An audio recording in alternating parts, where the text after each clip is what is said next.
On the day of ascension, if I have to release from the balloons, I'll need to skydive down to save my life. I want to get as close as possible to 500 jumps so I feel safe landing over almost any area.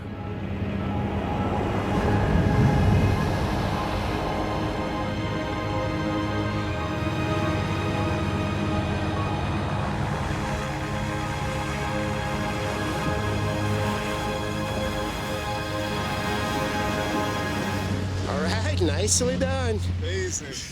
Good job. Amazing. I've been learning how to develop a skill that I've never had, and it is the most incredible skill to learn.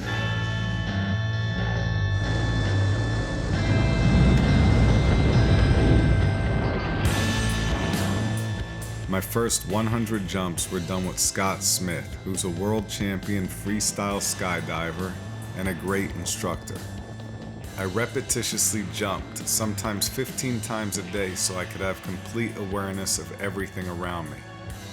And then had to land safely in a specific area, which actually turns out to be the hardest part. I landed so far from everything. Like I'm in the middle. If I landed around a bunch of trees, where you're supposed to land is where that little white dot is right there. There's been a couple of really bad landings that I had.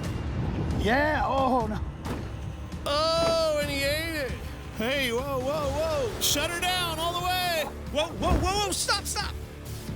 Another time I crashed into a fence and my body flipped over. These are my little wounds. That's got my initials on it right there. I was okay, but it could have been bad. Like another this much and it would have been show's done. You know, obviously the danger in skydiving is the earth, right? It's coming up at us at a high rate of speed. If you don't do something, you know, it's going to kill you for sure. You know, I've lost friends and it's tough.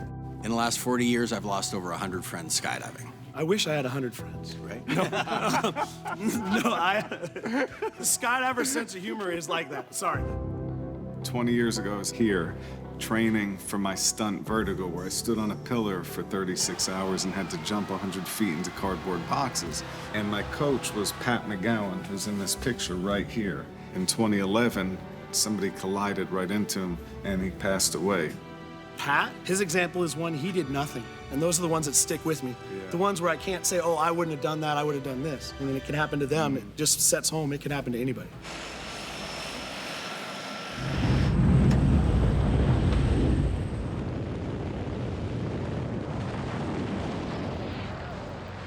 During the stunt, I'll have no idea where the winds are gonna take me, so I need to learn how to get to a spot where I can land safely with my parachute. Money! That's why I reached out to Luke Akins, a man who jumped from 25,000 feet out of an airplane with no parachute and landed in a small net. There's no one that I would trust more than Luke to teach me how to navigate through the sky and land safely, clear of buildings and power lines and any other dangerous obstacle. Yeah, buddy. My goal is to get him so that anywhere he drops, he can land. So in order to do that, you have to track your body through the air. Tracking is a way of trying to get to a specific location much faster. Basically, you're flying. Luke has been teaching me how to track. And when you track, you fly really fast, and it feels so good. It's like you're cutting through the air, and it's so amazing.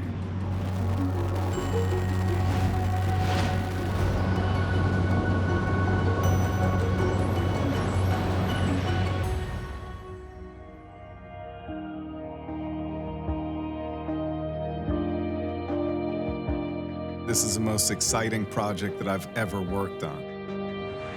Learning to skydive from some of the best coaches in the world has been unlike anything I could have ever imagined. Good, right? Yeah, it's great. I love skydiving, and being able to do this over and over and actually learn it is amazing. I have a better understanding of the challenges I'll face for Ascension, and with all of the preparation that we've done, I feel that I can actually enjoy this one for the first time. The feeling of flying a balloon, it's like floating. And the feeling of jumping out of a plane, it's like flying.